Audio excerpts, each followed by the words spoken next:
Hello et bienvenue dans cette nouvelle vidéo.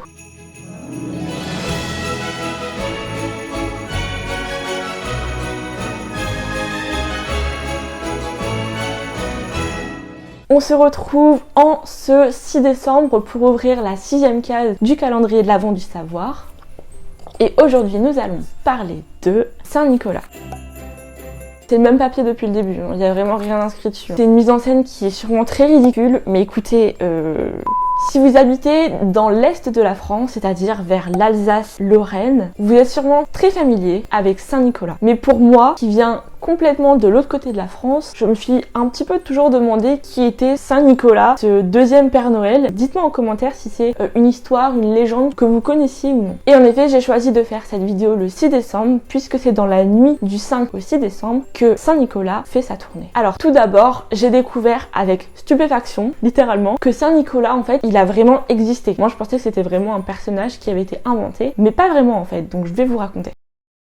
En fait, à l'origine de Saint-Nicolas se trouve un évêque turc appelé Nicolas de Myre qui a vécu au IVe siècle. Selon les recherches que j'ai faites, on ne connaissait pas vraiment qui était ce Nicolas de Myre et la vie qu'il a menée. Par contre, on sait qu'il est décédé le 6 décembre 343 après Jésus-Christ. Et après sa mort, il y a eu beaucoup de légendes qui ont fait surface concernant sa bonté envers les enfants et les pauvres. Il était véritablement considéré comme un saint. En effet, c'est au Xe siècle qu'une relique, c'est-à-dire que c'est un petit morceau de son corps, qui était en l'occurrence une phalange, a été transporté vers le duché de Lorraine où une basilique fut érigée en son nom. C'est à partir de ce moment-là que Saint-Nicolas, ou plutôt Nicolas de Myre, est devenu un véritable symbole, une véritable légende. Alors, la légende de Saint-Nicolas dit qu'un jour, 3 enfants se sont perdus sur leur chemin et ils ont aperçu de la lumière dans une maison. Ils ont alors décidé de toquer à la porte de cette maison. C'est un homme habillé tout en noir avec une grosse barbe noire qui leur a ouvert. Ce dernier a alors proposé aux enfants de rester pour la nuit. En réalité, cet homme était un méchant boucher qui a fini par tuer les enfants, les couper en petits morceaux pour en faire du petit salé. Alors oui, pour ceux qui connaîtraient pas l'histoire de Saint-Nicolas, c'est pas vraiment une histoire très gaie et c'est une légende qui terrorisait véritablement les enfants et les forçait à être sages. Et en réalité, ce boucher, attention, vous êtes pas prêts, c'est le père Fouettard. En fait, ça se trouve, c'est juste moi, genre je suis complètement bête et complètement inculte.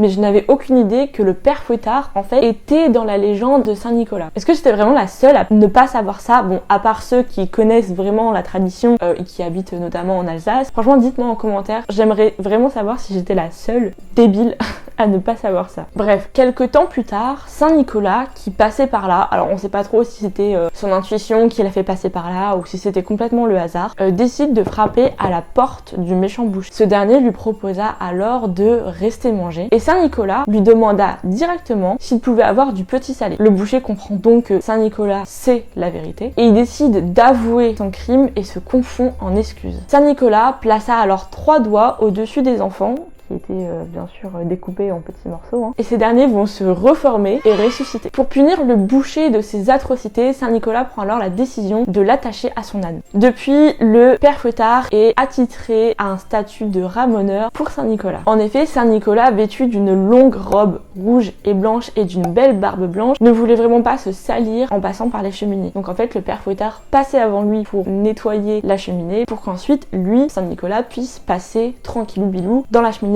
sans salir. La tradition veut donc que chaque année, dans la nuit du 5 au 6 décembre, Saint-Nicolas vienne distribuer des friandises et des mandarines aux enfants qui ont été sages. Les enfants, en échange, doivent donc, le 5 au soir, déposer de la nourriture pour l'âne de Saint-Nicolas, ça peut être notamment des graines ou bien des carottes, ainsi que quelque chose à boire et à manger pour Saint-Nicolas. Alors j'ai lu qu'on pouvait déposer un shot d'alcool pour Saint-Nicolas pour l'encourager dans sa tournée.